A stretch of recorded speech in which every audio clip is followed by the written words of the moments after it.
নমস্কাৰ জনাইছো আপোনালোকক মোৰ এই ভিডিঅ'টিলৈ।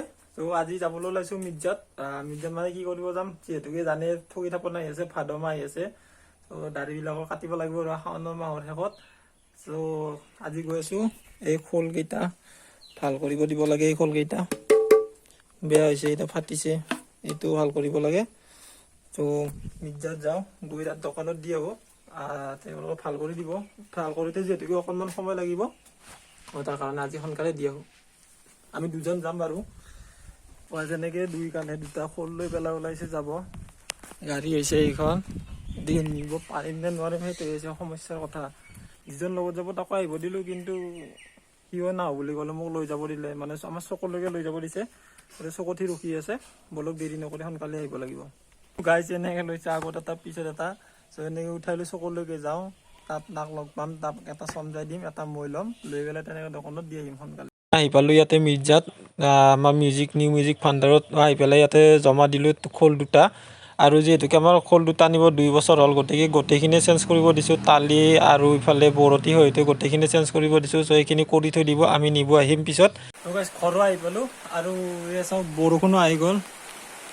বতৰটো কি হৈছে ক'ব নোৱাৰোঁ, মানে ৰ'দো দি আছে, চাওকচোন ৰ'দো দি আছে, ইফালে ওপৰৰ পৰা বৰষুণো মাৰি আছে আৰু বতৰটোতো ডাৱৰীয়া। মানে কি হৈছে বতৰটো মানে ধৰিবই নোৱাৰি, মানে কেতিয়া বৰষুণ দিয়ে কেতিয়া ৰ'দ দিয়ে হিচাপে নাই। তো এতিয়া আহিলোঁ, তাৰ পৰা আহি পেলাই আকৌ ভাত বহাই দিব লগা হৈছে। আজি মানে আমাৰ ঘৰত কোনো নাই, তো তাৰ কাৰণে ভাত বনাব লগা হৈছে। ইয়াতে ভাতটো বহাই দিছোঁ। আমাৰ মেকুৰীটো শিশু নাম নাম বিচাৰিব নাম বিচাৰিব নাম। আৰু এইজনী ইয়াতে মোৰ হাতত শুই আছে। হেল্ল' কৈ দিয়ে, হেল্ল' হেল্ল'। মানে মানুহকেইটা নহ'লে সিহঁতে ঘৰটো ৰখি থাকে, সেইকাৰণে ভাল লাগে। আৰু সেইকাৰণে সিহঁতক মানে ৰাখিছোঁ, মাছ চাছ দি পেলাই, ভাত চাত দি পেলাই সিহঁতৰ কাৰণে মানে মাছ মাৰোঁ, মাছ ৰাখোঁ কেতিয়াবা। তো কিছুমান মানে নোখোৱা বাৰত আমি সিহঁতৰ কাৰণে মাছ ৰাখিব লগা হয়। ৰাখি পেলাই আমি ভাতলৈ সানি পেলাই ধুনীয়াকৈ দিওঁ, ধুনীয়াকৈ খাই লৈ ইয়াতে। আকৌ আছে গৰু যাব লাগিব, গৰুত গৈ মানে গৰুকেইটা হালাই দিব লাগিব। হালাই দি পেলাই একেবাৰে লৈ আহিম। তো গাইছ এতিয়া মানে ভাতটো খালোঁ, খাই লৈ গৰুক আহিছোঁ। আৰু বতৰটো চাওকচোন কেনেকুৱা ব্লেক এণ্ড হোৱাইট কৰি থৈ দিলে, গোটেই ব্লেক এণ্ড হোৱাইট কৰি থৈ দিলে বতৰটো চবফালে। চাগে গধূলিলৈ বৰষুণ আহিব, কিন্তু যদিও বতৰটো এনেকুৱা কৰিছে, কিন্তু গৰমটো কমা নাই, গৰমটো ছেম আছে একদম, মানে কুপকুপীয়া এটা গৰম আছে। তো গাইছ এতিয়া মানে ভাতটো খালোঁ, গৰম দিছে ন, পূৰা গুপগুপে গৰম দিছে। তাৰে আকৌ মিৰ্জাৰ পৰা আহিছোঁ, মানে ইমান ৰ'দ দিছে, মানে আমাৰ এইখিনি ঠাণ্ডা ঠাণ্ডা যেনে অনুভৱ হয়। তাৰমানে এতিয়া মই যেতিয়া মিৰ্জাৰ পৰা আহিছোঁ, আৰু মিৰ্জা গৈ পাওঁতে এনেকুৱা গৰম, মানে তাত থাকিব নোৱাৰি, এনেকুৱা মানে গৰম। ত' সেইকাৰণে তাৰ পৰা আহি পেলাই পানী দিয়া ভাত আছিলে, পন্তা ভাত। চ' পন্তা ভাত পিঁয়াজ কাটি লৈছোঁ, নেহৰু লৈছোঁ 2 কোৱা, জলকীয়া এটা লৈছোঁ, নিমখ তেল সানি লৈ পেলাই তামাম খাইছোঁ গাইছ, তামাম খাইছোঁ।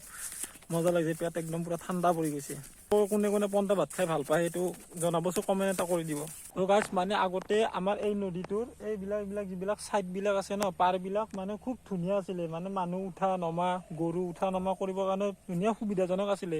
কিন্তু এতিয়া বছৰে বছৰে মানে এনেকুৱা হৈ গৈ আছে, নদীটোত পানী আহিলে ছাইডবিলাক এনেকৈ খুন্দি খুন্দি লৈ যায়। আপোনালোকে এইবিলাক দেখিছে ছাইডত বগা বগা পৰি আছে। তো আৰু এইবিলাক গছবিলাক দেখিছে নে, ছাইড পাইছে গৈ, মানে মাটি খুন্দি খুন্দি খুন্দি খুন্দি গছৰ গুৰিবিলাকো মানে খান্দি দিছে।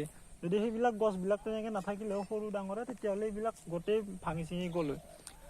আৰু যিটো শিৱসাগৰত বানপানী হ'ল, সেই বানপানীটোত আৰু চৰকাৰে কিছুমান ব্যৱস্থা ল'ব লাগে নদীবিলাকত। যেনে ধৰি লওক, মানে নদীবিলাকত যিবিলাক পলস থাকে, সেইবিলাক বছৰে বছৰে খুন্দি দিয়াৰ চেষ্টা, মানে এটা প্ৰচেছ হাতত ল'ব লাগে, সেইবিলাক কৰি থাকিব লাগে। তেতিয়া নদীটোত মানে পানী হ'লেও সিমান এটা প্ৰব্লেম নহয়। যেতিয়া নদীয়ে পৰ্যাপ্ত পৰিমাণে পানীখিনি যেতিয়া কঢ়িয়াব নোৱাৰা হয়, তেতিয়াহে বানপানীটো বেছি হয় বা পানীটো কাণেৰে বাগৰি যায়। চ' সেই তেনেকুৱা এটা পৰিস্থিতি হৈছে। যে সেনেকুৱা ব্যৱস্থাবিলাক লৈ থাকিব লাগে মাজে মাজে চৰকাৰেও। আমাৰ এই নদীটো এনেকুৱা আছিলে আগতে, ছাইডবিলাক ধুনীয়া আছিলে, মানুহ চানুহ এনেকৈ উঠিব পৰাবিলাক ঘাট আছিলে, এটা ইয়াতে এটা ঘাট আছিলে, ইয়াতে এটা আছিলে, আৰু এইখিনি এটা আছিলে। কিন্তু এইবিলাক গোটেই জংঘল হৈ গৈছে। মানে কি আগতে মানুহৰ অহা যোৱাটো নদী সিপাৰ আৰু ইপাৰো বেছি আছিলে, কিন্তু এতিয়া লাহে লাহে অনুক্ৰমে মানুহৰ খেতিবিলাকো কমি আহিলে আৰু যিমান পাৰে মাটিবিলাকৰ ৰাস্তা পথাৰবিলাকত বিভিন্ন ধৰণৰ কোম্পানী কিবা কিবি হাবি জাবিবিলাক বহুত আহি পেলাই তাতে মাটিবিলাক কিনি সকলোৱে লৈ মানে সেইবিলাকত সকলোৱে নিজৰ নিজৰ বিজনেছ হওক বা এনেকুৱা চৰকাৰী ৰাস্তা হওক বা কোম্পানী হওক বিভিন্ন ধৰণে এইবিলাক প্ৰতিষ্ঠানবিলাক গঢ়ি উঠিছে কাৰণে মানুহে খেতি বাতিবিলাকো কমি আহিছে। আৰু আজিকালি মানুহে মানে খেতি কৰিব লগা হ'লে বহুতখিনি খৰচ হৈ যায়।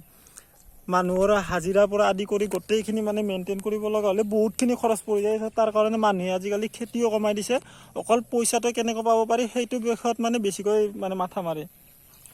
তো সেইকাৰণে আজিকালি দিনবিলাক অকণমান জটিল হৈ আহিছে আৰু বস্তুবিলাকৰ দাম বাঢ়িছে, কাৰণ আমাৰ মানুহে খেতি চেতি কৰিবলৈ সিমান জেগা নাপায় বা মানে আজিকালি মানুহে কষ্ট কৰিবলৈ টান পায়, যিমান পাৰে সহজতে বিচাৰে। চ' চৰকাৰে কণ্ট্ৰলৰ চাউল দিছে, দালি দিছে, চেনি দিছে, নিমখ দিছে, চ' এইবিলাক দি পেলাই মানুহবিলাক মানে এলেহুৱা কৰি পেলাইছে।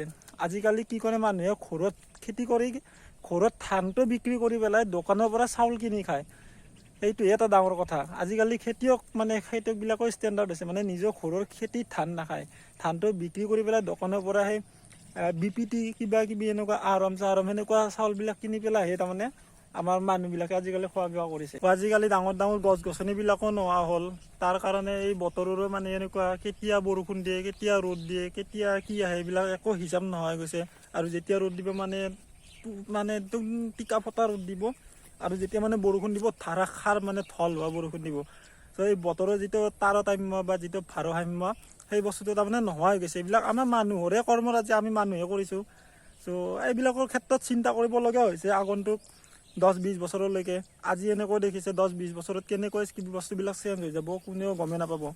আজি কোনে ভাবিছিলে যে শিৱসাগৰ যোৰহাট জিলাত এনেকুৱাবিলাক জেগাত এনেকুৱা বানপানী এটা হ'ব। আমাৰ এইবিলাকতো হৈ যাওঁতে বেছি ডাঙৰ কথা নহয়, হৈ যাব পাৰে। যিটো মানে পৰিস্থিতি বা যিটো মানুহৰ মানে কৃত্ৰিমতাবিলাকেদি যেনেকৈ যি ডেভেলপ কৰি আছে বা যিমানখিনি কি কৰি আছে, তো প্ৰকৃতিৰ মানে কোনো সুৰক্ষা দিয়া নাই। প্ৰকৃতিক যিমান পাৰিছে লৈছে, নিজৰ বিজনেছ স্থাপন কৰিছে, নিজৰ হেৰিবিলাক কৰি আছে। তো তেনেকৈ থাকিলেতো আগন্তুক 10-20 বছৰততো একদম এইবিলাক বস্তু দেখাই নোপোৱা যাব, আৰু বিপদৰ ফালে গৈ আছে। চ' এইবিলাক আমি নিজে সচেতন হ'ব লাগিব। যদি আপোনালোকে ভিডিঅ'টি ইয়ালৈকে চাই আছে তেতিয়াহ'লে এটা কমেণ্ট কৰিব, লাইক কৰিব, আৰু যদি ফেচবুকত চাই আছে তেতিয়াহ'লে ফ'ল' কৰিব, আৰু যদি ইউটিউবত চাই আছে চেনেলটো ছাবস্ক্ৰাইব কৰিব। ধন্যবাদ।